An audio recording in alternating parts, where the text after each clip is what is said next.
Welcome to the ODUblitz.com football show presented by our sponsors, Lionsbridge Financial Advisors, investing and planning for clients throughout Hampton Roads. I'm Ed Miller, Virginian-Pilot ODU beat writer. I'm here with, as always, with columnist Harry Minium.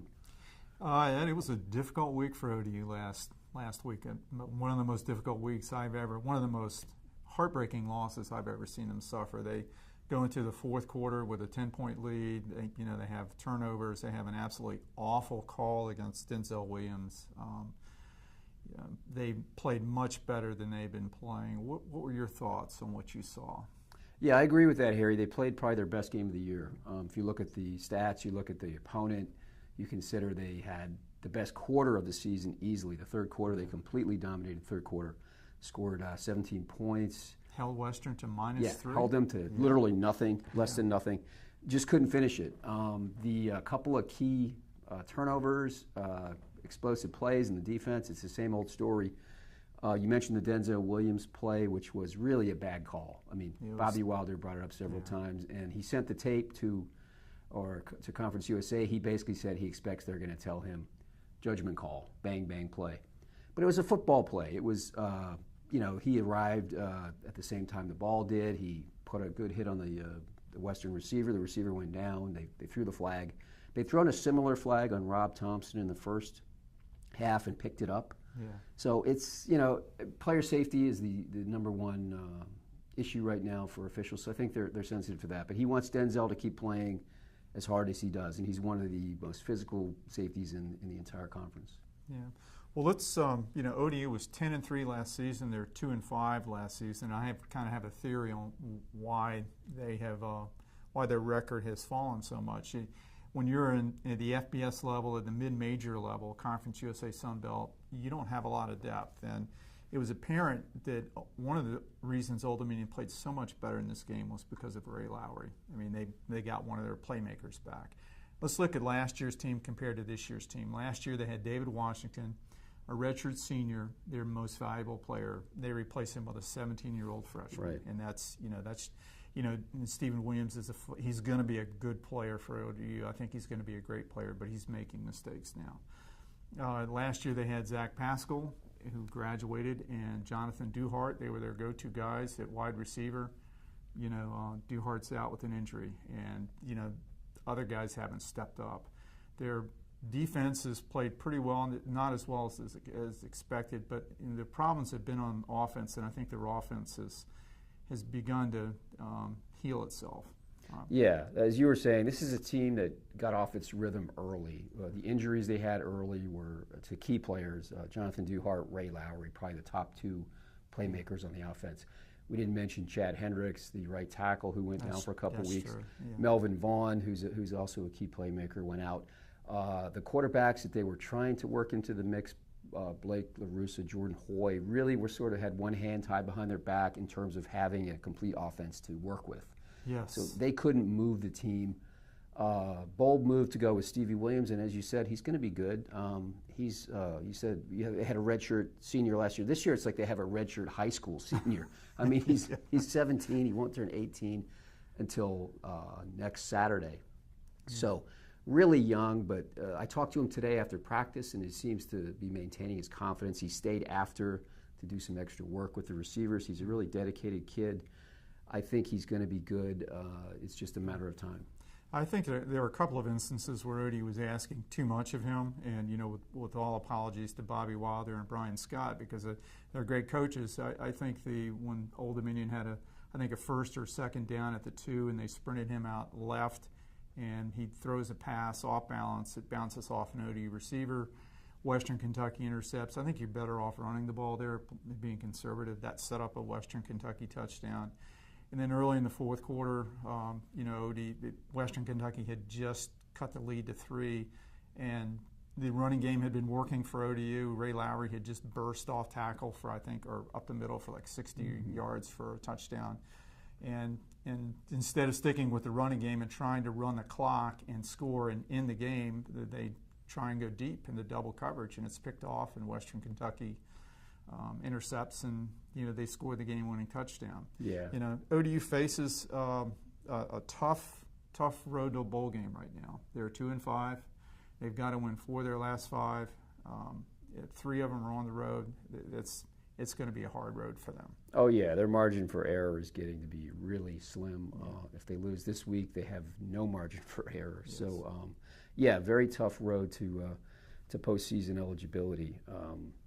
Especially facing North Texas. Yeah, if they beat North Texas, I think they've got a real shot. Yeah. North Texas is a interesting team. They were absolutely destroyed last week by Florida Atlantic. 804 yards of offense, which is unfathomable. It was the second most in the FBS this season. It was the most ever in Conference USA. Defensively, so they're not real good, you might guess, giving up 800 yards. Offensively, they're very good. Yeah. They average 36, almost 37 points per game. They have a very good quarterback in Mason Fine. They have a really good running back named Wilson. They have a good receiver. Their coach is an offensive guy. He approaches things from that side of the ball. And he worked miracles last year. Yeah. I think they won 5 games and they had nothing back. I mean, they had like 70 scholarship players. Yeah. They're unbeaten at home this year. It's a tough place Exactly. to play. They're very good at home. They take a lot of pride. They've got this thing where they want to go undefeated at home for the whole season. As I was saying, they average almost 37 points a game. ODU has its high water mark is 31. Yeah. They've hit twice. So in order to win this game, ODU's got to hold them below their average and also sort of exceed its average, which seems to be kind of a tall order. Yeah, it is. We've heard about North Texas. Now let's hear a little bit more about our sponsors from Lionsbridge Financial Advisors. You embody dedication, sacrifice, and commitment. You are an elite athlete. You know the difference superior coaching makes. Lionsbridge Financial Advisors is here to be your financial coach. We'll help you pack for your athletic journey by gathering a complete picture of where you are and where you want to go, and by working with other trusted professionals on your behalf. We're back with the ODU Blitz video cast. Ed, rumor has it that we have a #1 team in the Virginian-Pilot Conference USA Power Ratings. Harry, as always, your sources are impeccable. We do have a #1 for the first time, and I think maybe since week 1. The Marshall Thundering Herd has ascended to the top of the vaunted poll. They are clearly the most complete team in the league right now. Stingiest defense in the league. Offense that does enough, has a few good playmakers, a really good receiver in Tyree Brady. They've got a big-time tight end. They've got a good quarterback. They've got even a good kicking game is good with their punter. So the Herd is a team right now, but I think they're hearing footsteps from Boca Raton, FAU, breathing down their neck. Then we've got Southern Miss out of the West. But the East, which had been taking a beating a little bit, is really, is reasserting itself. FIU and Marshall have all sort of been resurgent. Yeah. So with that in mind, let's look at the schedule this week. We've got more good games coming up.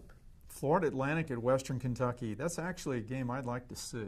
I'd like to see what Lane Kiffin does to Western Kentucky. That should be a fairly high-scoring affair, I would think. 2 teams that go about it in different ways. Western throws the ball around, as ODU knows all too well from last week. FAU will run it down your throat. I mean, they are just they're really having quite a run here, getting some national attention, even if, large part because of Lane Kiffin, but when you put up numbers like that, people are going to take notice. Yeah, and if FAU was 4-3, they wouldn't get a lot of national attention without Lane Kiffin. So you're right. Yeah. FIU at Marshall, big game for Marshall. FIU's 4-2. They haven't beaten a lot of good teams, but FIU's got a defense, and I think they can maybe stay in this game. Marshall's really in a roll right now. Big thing with Marshall too is they're having fun. I've seen a couple articles out of West Virginia saying they're having fun. I think we can agree they didn't have any fun last year. They were 3-9 last year. And fun.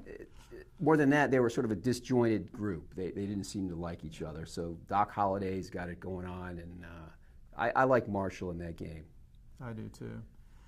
UAB at Southern Miss. Poor Southern Miss. They've lost a lot of close games this season. Yeah, they have, and UAB lost a close one. Excuse me, UAB's lost a lot of close games. Yeah, Southern Miss is hanging in there. UAB lost a heartbreaker to Charlotte last week in overtime.